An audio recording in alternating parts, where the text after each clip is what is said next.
Bismillahirrahmanirrahim. Assalamualaikum warahmatullahi wabarakatuh.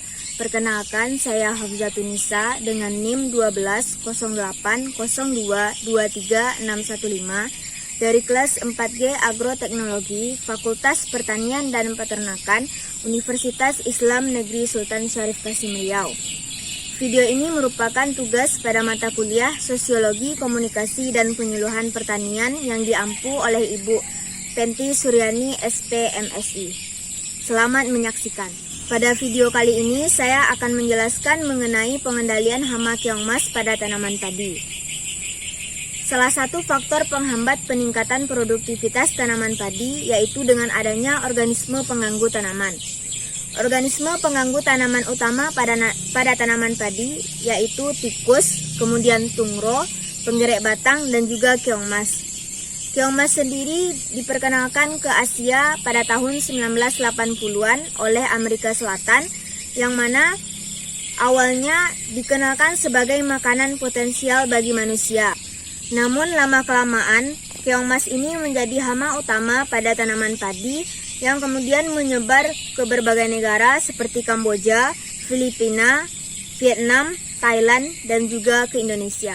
Menurut Hendarsih, keongmas ini memiliki kebiasaan memakan batang tanaman padi yang masih muda dengan cara memarut bagian batang yang berada di bawah air hingga patah, kemudian batang padi yang patah tersebut akan dimakannya. Jika populasi keongmas semakin meningkat, maka dapat menyebabkan tanaman padi mati dan petani harus melakukan penyulaman atau penanaman ulang pada tanaman padinya. Lalu bagaimana gejala dari serangan hama keongmas pada tanaman padi tersebut? Yang pertama yaitu bibit tanaman padi tersebut akan habis dimakan oleh keongmas.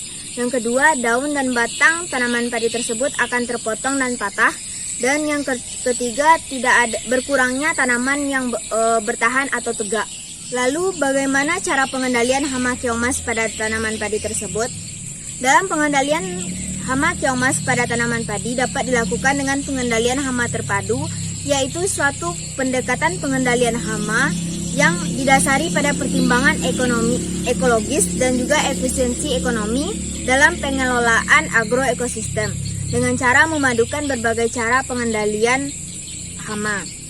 Nah, cara pengendalian hama keongmas pada tanaman padi yang pertama yaitu dengan memasang penghalang plastik di sekitar persemaian.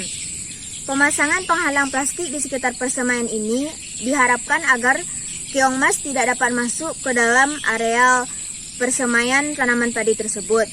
Dan karena sifat plastik tersebut yang halus dan juga licin akan memperkecil kemungkinan hama keongmas tersebut dapat masuk ke areal persemaian tanaman padi tersebut. Cara yang kedua yaitu dengan cara membuat parit-parit di sekitar areal persawahan. Keongmas merupakan hewan yang menyukai air yang tergenang. Maka salah satu pengendalian hama ini dapat dilakukan dengan membuat parit-parit di sekitar areal persawahan sehingga keongmas tersebut berkumpul di dalam parit tersebut. Dan jika keongmas tersebut sudah berkumpul di dalam parit tersebut, maka dapat kita kumpulkan dan kemudian kita musnahkan atau dapat kita jadikan sebagai makanan manusia ataupun hewan ternak. Cara yang ketiga yaitu dengan pemasangan kayu atau tongkat di sekitar tanaman padi. Pemasangan kayu atau tongkat di sekitar tanaman padi ini bertujuan agar memerangkap keongmas untuk melakukan peneluran pada tongkat atau kayu tersebut.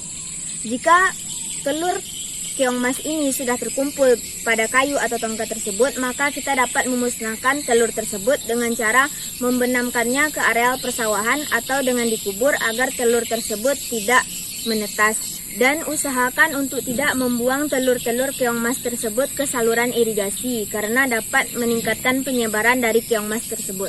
Cara yang keempat yaitu dengan pelepasan bebek di areal persawahan.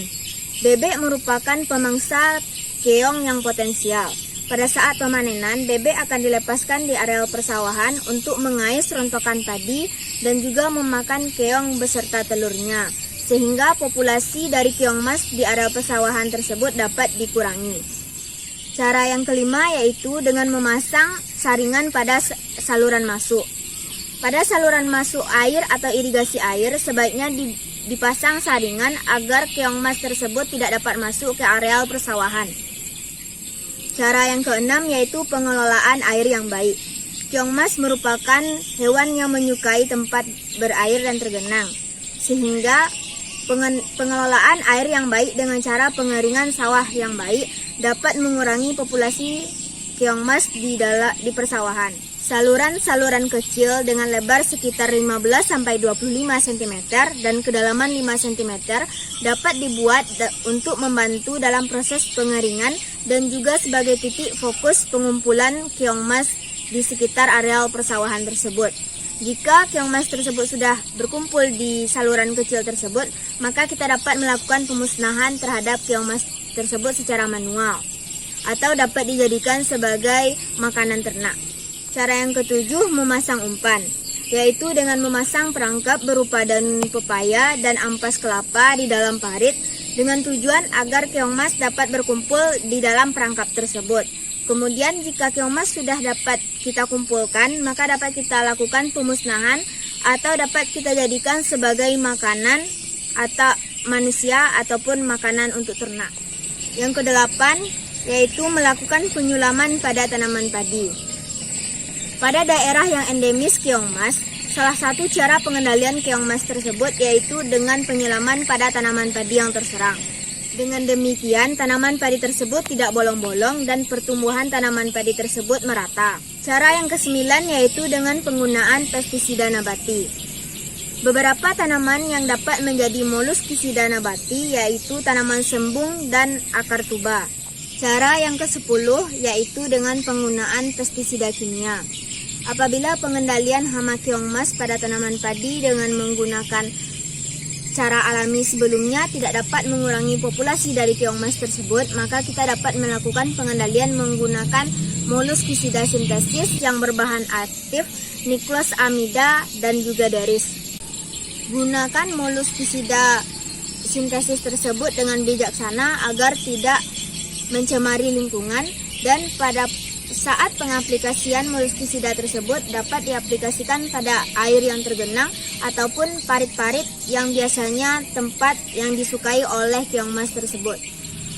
Baik, itulah video penyuluhan pertanian saya mengenai pengendalian hama keong mas pada tanaman padi. Terima kasih telah menonton. Assalamualaikum warahmatullahi wabarakatuh.